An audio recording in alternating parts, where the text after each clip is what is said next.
You might have seen, heard, or read that Donald J. Trump won 64% of votes of Native American voters.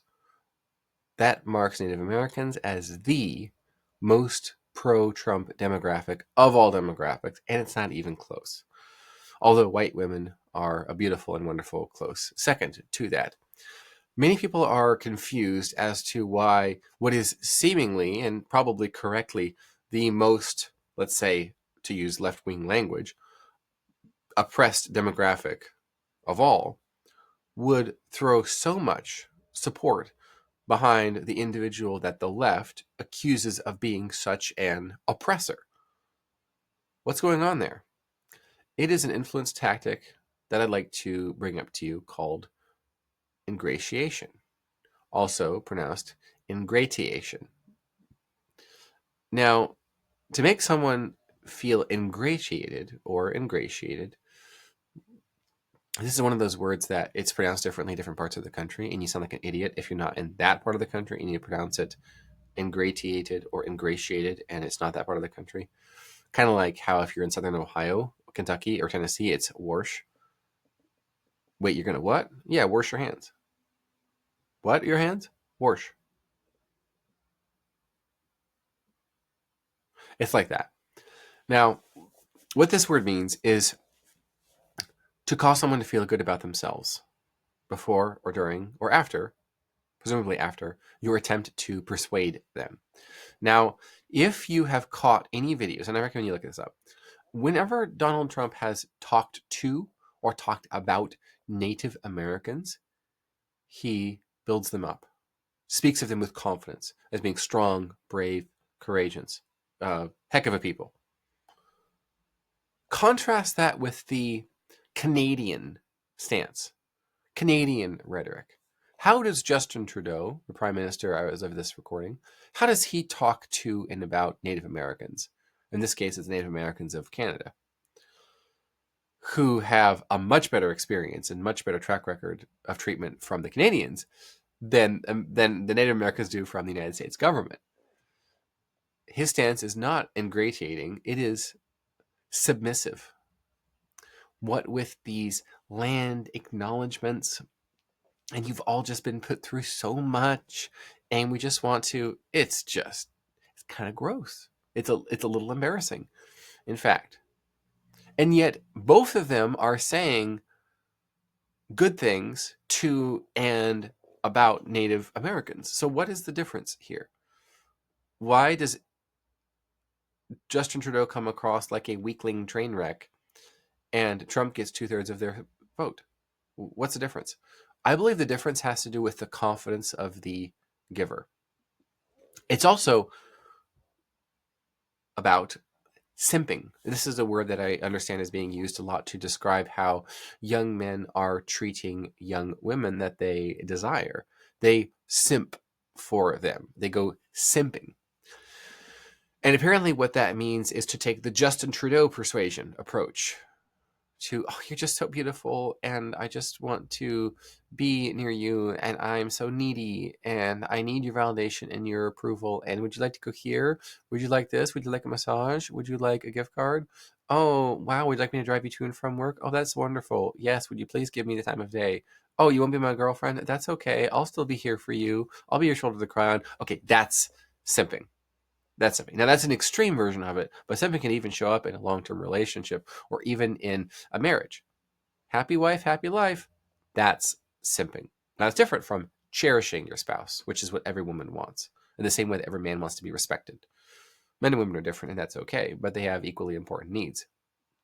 There's a fantastic book called Love and Respect by Dr. Emerson Eggerichs, which points out that from a New Testament perspective and in the Bible, husbands and wives, interestingly enough, are commanded, husbands to cherish their wives, whether or not she deserves it, and wives to respect their husbands, whether or not they deserve it. Now, he points out that women like the former, but do not like the latter, and that our feminist civilization has been that women must be cherished regardless, but men must earn respect. Yeah, let's see how that's gotten. Let's see it. What's the fertility crisis? Oh, it's not good. Oh, we're all going to die. Oh, gee. We tested feminism. That's how that worked out. Okay, pass.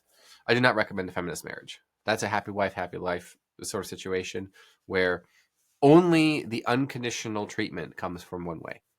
But it's simping, right? There wouldn't be feminism if there weren't simping. I need your validation. I need you. This, of course, is ironically in alignment with Justin Trudeau's male feminist brand, and that comes across in all of his interactions. You know, there was a photo recently where he went down to Trump's home in Mar-a-Lago in Florida, and he's got this big old girly grin on his face with his typical feminine body language, smiling much bigger and brighter than Donald Trump is, and he is leaning into Trump, who's standing firm and straight. And this is just perfect. This is just perfect. And this is why you must be careful with how you compliment others. They can only come from a place of confidence where I can acknowledge your greatness and I don't need anything from you. This is why the only honest compliments to a woman come from a man who is unavailable to her. Now that could be to a gay man. This is why a lot of times women like to have a gay best friend, is because it's the man who can be honest with them. If you remember the show Will and Grace, Will was able to be honest with Grace in the way that a man should, all men should, frankly, to keep her in line. And the dynamic from the 1990s was the only time a man can be honest with a woman is if he doesn't want her or doesn't need her. Isn't that interesting? Multiple lessons. Now, coming back to the easily unpronounced word, ingratiation, ingratiation. I see there's multiple words to do it. I'm going to get taken out in the comments. It'll be fun. It seems as though what differs honoring from simping is the perceived neediness. Now, did Trump need Native American votes? Well, he certainly campaigned for them. Certainly wanted them. That was clear. And yet, if Justin Trudeau is the prime minister, does he need the support of Native Americans? Not quite in the same way in the States as in Canada. Not quite the same way. So it has to do with your neediness. There's a tip in one of the best books ever written, wink wink, Reframe Your Brain by Scott Adams. All I have to tell you is look in the acknowledgments. Joshua Lisec. Yes. Okay, so there's a tip in here which teaches the right way to and right time to give a compliment to another person. And it is on the way out. On the way out. I've tested this myself. For example, let's say there's a young woman that you see who just has the most gorgeous red hair you've ever seen, and you're just in shock and awe, and you forgot how to order your coffee from this. And it's okay. Women are beautiful. It's fine. It's okay. And let's say you're a little awestruck, and that's okay. That's okay. If you're a simp and you're needy, you're going to do what? Linger. You're going to look for validation. You're going to look for feedback. You're going to do something like that. Versus if you're confident and you give a Trump compliment, build up the other person without needing anything in return. Even acknowledgement. You just do what you do because it's what you want to do. You don't need anything from them to get 2/3 of their support. So you might tell a woman on the way out, you got your coffee in hand after it's made, and you're about to turning away, you just tell her that has beautiful blazing red hair and it's just the prettiest hair you've seen in you don't know how long. And she'll say something, and turning on your way out, and then you're gone. Or something like that. Let's suppose you want to do that. Joshua, what a simp! What a simp! You suck! What a simp! Never compliment a woman. Okay. Now this is YouTube after all. Okay. I'm still new here. This is not my 700th episode. Maybe like episode 80 something. Not 800 and something. All right. But the point is, and Scott Adams points this out in the best-selling, national bestseller book, many tens of thousands of copies sold, Reframe Your Brain, life-changing book. See, I can build up myself. Points out that that is a non-awkward compliment. You really want to brighten someone's day. Now, here's what's interesting about this particular compliment in this example I'm giving. The woman in question looked tired, overworked, really busy, mentally shot. Did she look and was she dressed like a supermodel? No. She looks like she was probably at 40% capacity in terms of energy, in terms of focus, in terms of homeostasis. It had been a long day, you could tell. And so when you say something like that, and the face brightens, and you then see one of the biggest smiles you've ever seen from a woman ever, and you're doing it on the way out, not needing any emotional validation, not needing anything at all, and then you go, not really rushing out of there, but it's on the way out. So if it's not well received or it's awkward, you don't need to stand there and you don't need to linger. And then this is not just between men and women, but this can be in any scenario, Scott points out.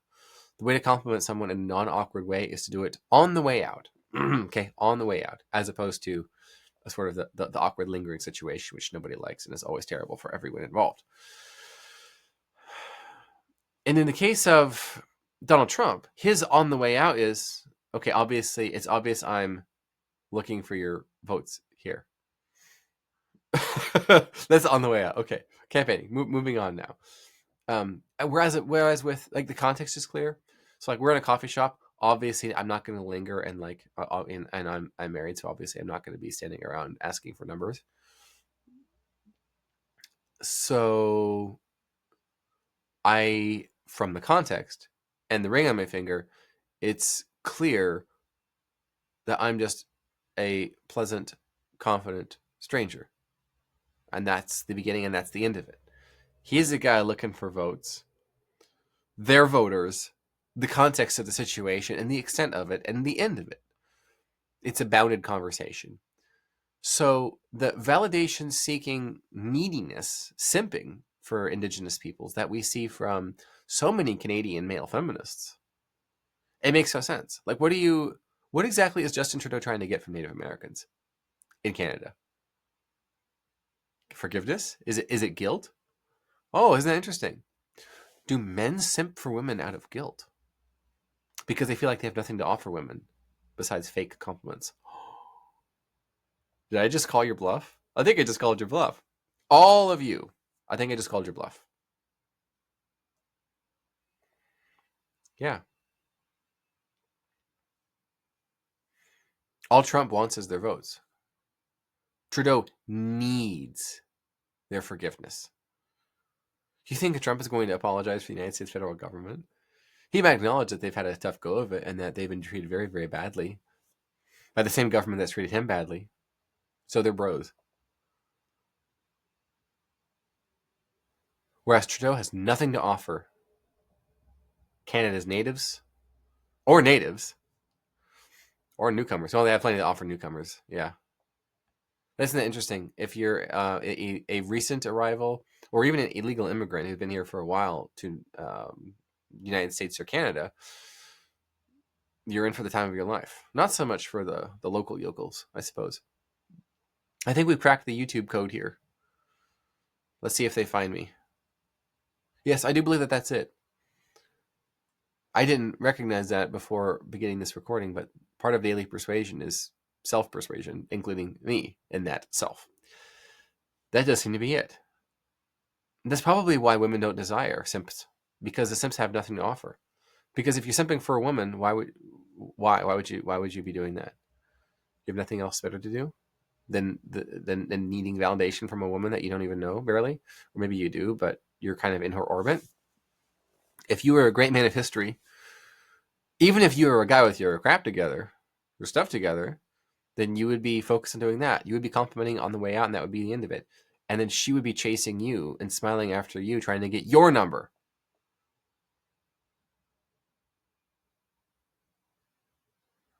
They'd be running to the ballot box to vote for you if you were persuading like Donald J. Trump, not like a male feminist.